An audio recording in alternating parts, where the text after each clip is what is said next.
Sobat Healthy, selamat datang di sesi Q&A kesehatan di IHC Rumah Sakit Wonolangan.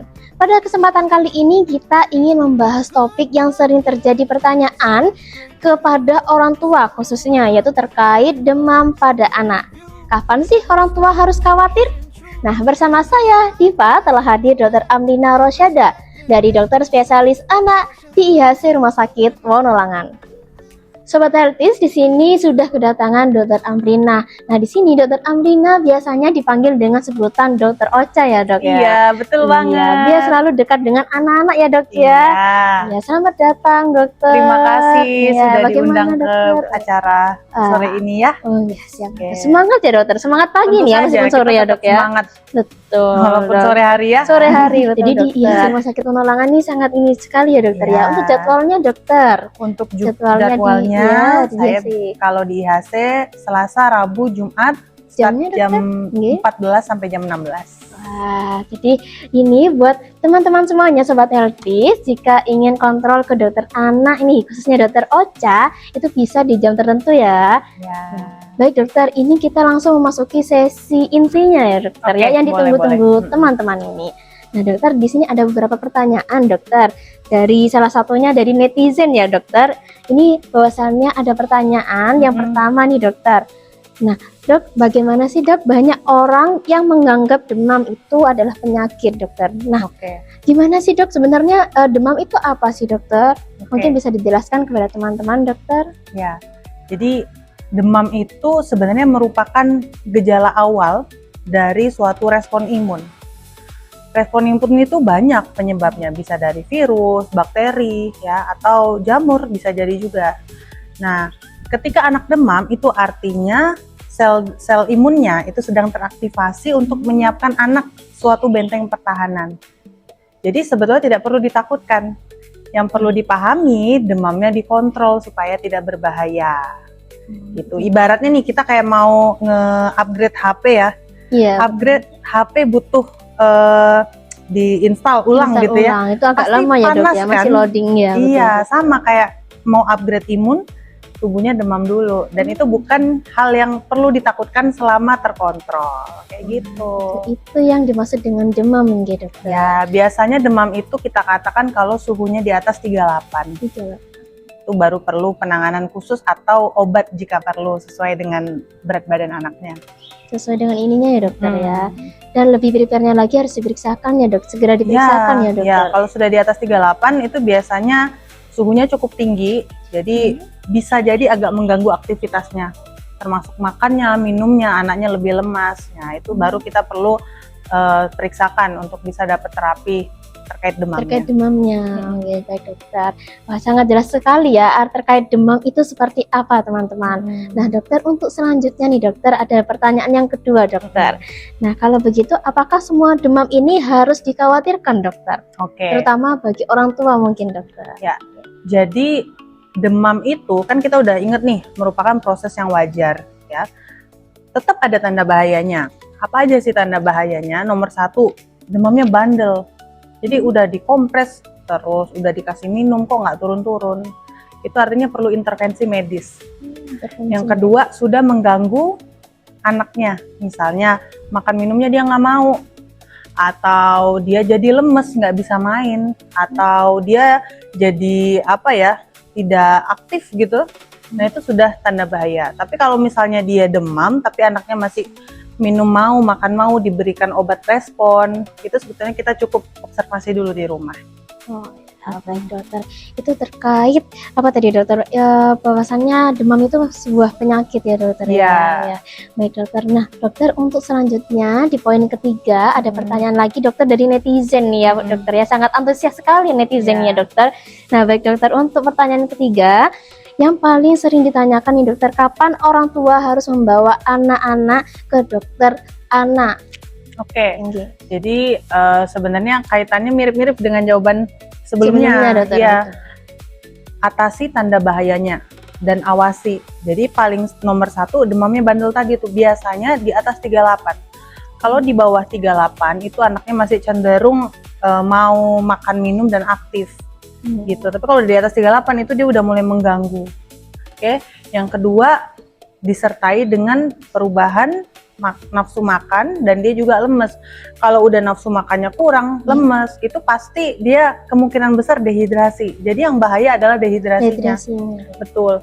Bayangin dia makan minum aja nggak mau, apalagi masuk obat gitu. Oke. Nah, kalau misalnya ada tanda-tanda bahaya tersebut atau orang tua sudah kasih obat nih, tapi kok nggak turun juga ya beratnya, demamnya ya, itu otomatis sebaiknya ke dokter untuk dievaluasi apakah ini tipe demam yang berbahaya atau mungkin ada intervensi yang kurang tepat. Gitu. Itu harus ke dokter. Iya, berarti harus diawasi terus ya dokter ya. Betul. Ya, setiap malam juga dari suhunya dilihat terus ya dokter. Ya, dan ngomong-ngomong soal suhu, mungkin saran nih untuk Sobat Healthies ya. Jadi sebaiknya kalau punya anak itu punya termometer ketiak. Karena kalau di termometer ketiak itu pemeriksaannya lebih akurat dibandingkan tangan. Oh ya, kadang ada yang gini cuma dipegang tangan anget gitu ya. Atau pakai termometer tembak, itu kurang akurat. Yang gitu ya dok ya? Iya, yang biasa nggak kadang itu melengseng kemana ya. Iya, kadang di sini dokter ada kadang di sini, kadang di sini ya. Paling ideal itu dengan termometer ketiak. Oke dokter, baik dokter, untuk poin yang keempat dokter, ini ada netizen lagi yang tanya dokter. Nah, di sini banyak orang tua yang mengira setiap demam itu harus dikasih antibiotik dokter. Nah, bagaimana pendapat dokter? Oke, Sobat Healthies harus tahu ya, kalau demam itu 90% karena virus. Oke, virus itu mendominasi penyebab dari dari infeksi. Nah, sedangkan antibiotik itu hanya berperan pada infeksi bakteri.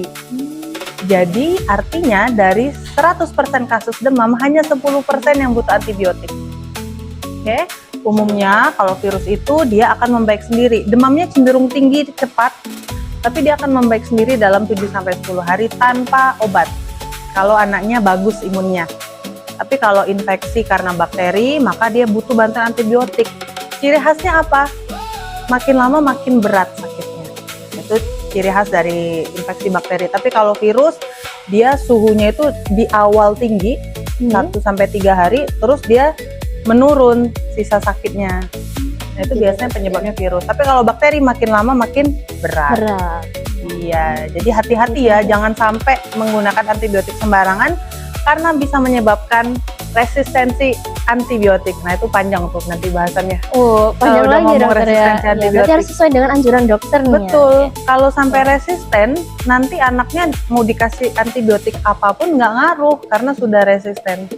Gitu ya dokter. Kalau dia suatu saat sakit ya, makanya penggunaan antibiotik harus sangat hati-hati.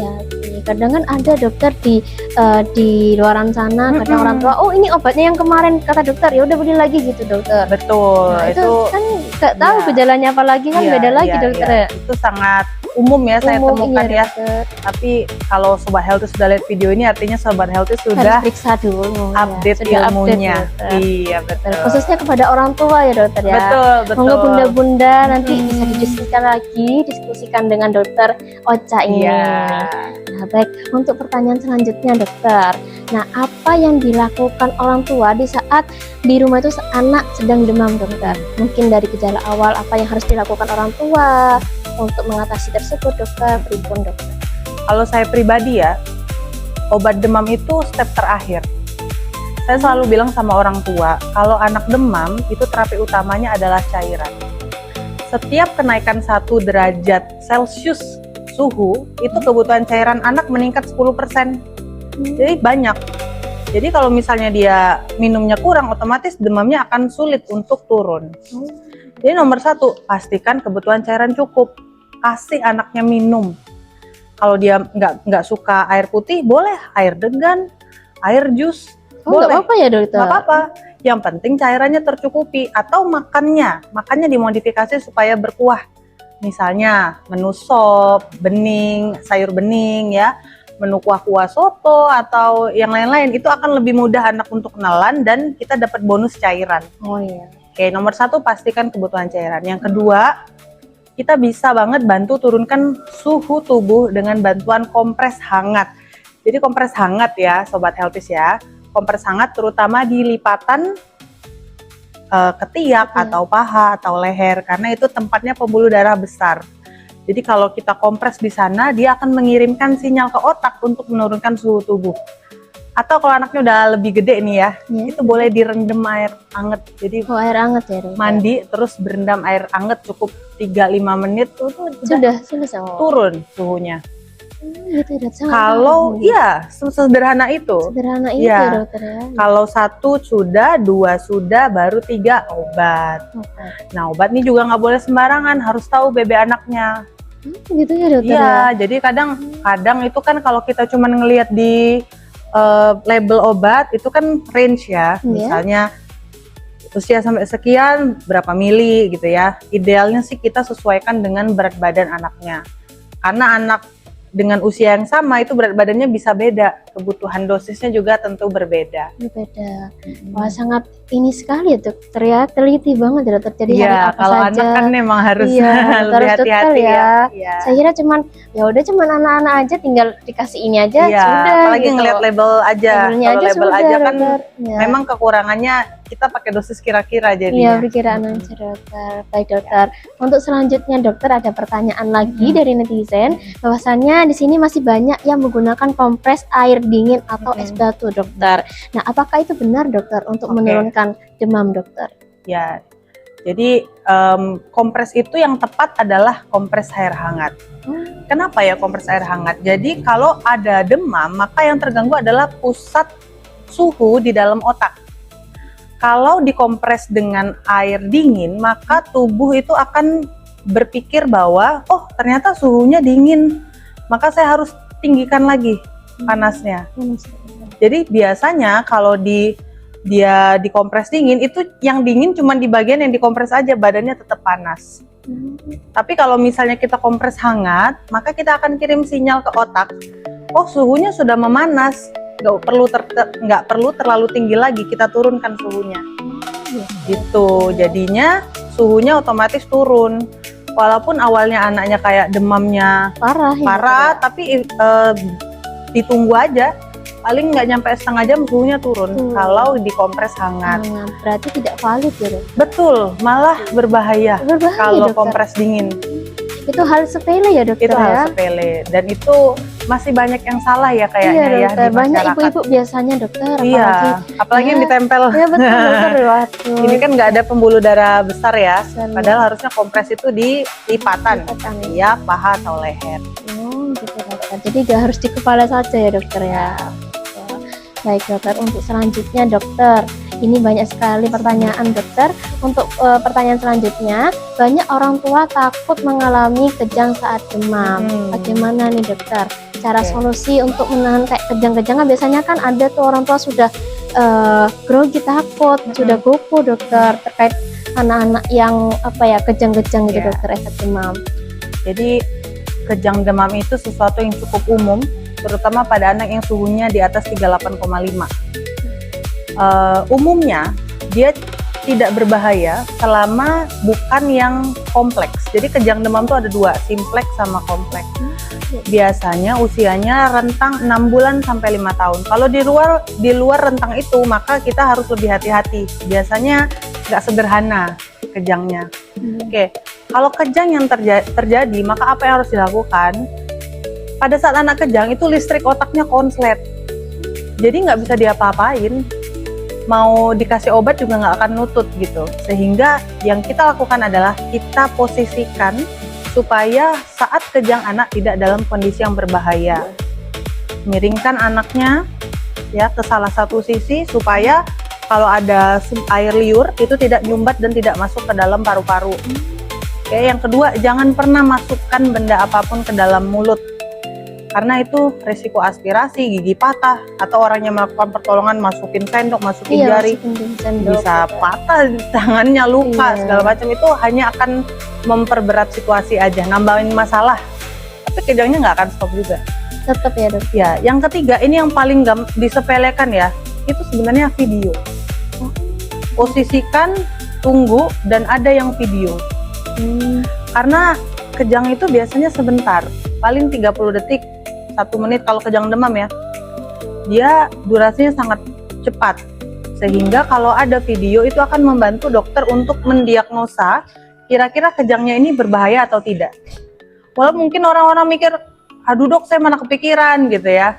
Tapi dengan edukasi yang tepat, mungkin orang tua akan jauh lebih sigap ya dalam mengambil keputusan gitu. Apalagi dikasih macem-macem nggak bisa. Kalau kejang itu aliran listriknya konslet, ya udah ditunggu sampai konsletnya berhenti, baru kita obatin gitu. Oke, baik dokter. Kadang Ya. kan ada anak yang dikasih sendok tuh dokter, dimasukkan di mulutnya Iya, dokter. bahaya sekali. Iya, lalu terus juga apa dikasih kayak kopi-kopi apa gitu ya dokter? Iya, itu juga Kasih kurang tepat racikan-racikan ya. gitu.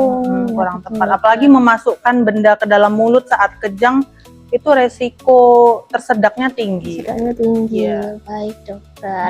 Baik dokter, kita sudah membahas terkait demam ya dokter ya, banyak sekali baik dari obat maupun cara pencegahannya dokter ya. Nah mungkin dari dokter nih ada kesan dan pesan terkait orang tua untuk tidak panik saat demam anak-anaknya dokter. Oke, jadi pesan terakhir ya untuk orang tua. Orang tua tuh harus sadar bahwa demam itu sesuatu yang wajar. Suatu tanda bahwa imun anak bekerja dengan benar. Kalau demam, pastikan anaknya minum cukup, kompres hangat, dan berikan obat jika perlu. Kapan sih kita perlu atasi dan awasi adanya tanda bahaya? Kalau demamnya bandel dan sudah mengganggu aktivitas, anak lemas, nggak mau makan, ya. Apalagi dia sudah cuman mau tidur terus ya, aja. mata cowong, wah itu udah dehidrasi itu kalau udah begitu. Jadi orang tua tidak perlu khawatir, selama penanganannya tepat, demam itu bukan sesuatu yang berbahaya. Tapi kalau sobat healthy ragu, jangan lupa untuk segera konsultasi dengan dokter spesialis anak di IHC Rumah Sakit Wonolangan. Terima kasih banyak dokter sudah memberikan penjelasan terkait demam, terutama bagi orang tua yang sangat khawatir tentang anaknya terkait demam ataupun sampai kejang-kejang dokter. Ya, sama-sama. Oke, nah dari sini orang tua perlu dipahami bahwasannya demam bukan selalu kondisi yang berbahaya, tetapi juga perlu diwaspadai apabila disertai dengan tanda-tanda tertentu ya dokter. Bagi sobat healthies yang memiliki pertanyaan seputar kesehatan anak atau ingin berkonsultasi dengan dokter spesialis anak di IHC Rumah Sakit Wonolangan, silahkan datang langsung ke poliklinik dari IHC Rumah Sakit Wonolangan. Dan untuk penjadwalannya sudah ditentukan oleh dokter Ocha tadi ya dokter ya. Oke, nah untuk itu jangan lupa ikuti terus di sosial media IHC Rumah Sakit Wonolangan untuk mendapatkan informasi kesehatan terpercaya lainnya. Dan jangan lupa subscribe di bawah ini. Sampai jumpa di episode Q&A selanjutnya. Tetap sehat bersama IHC Rumah Sakit Wonolangan. Rumah Sakit Wonolangan layani sepenuh hati.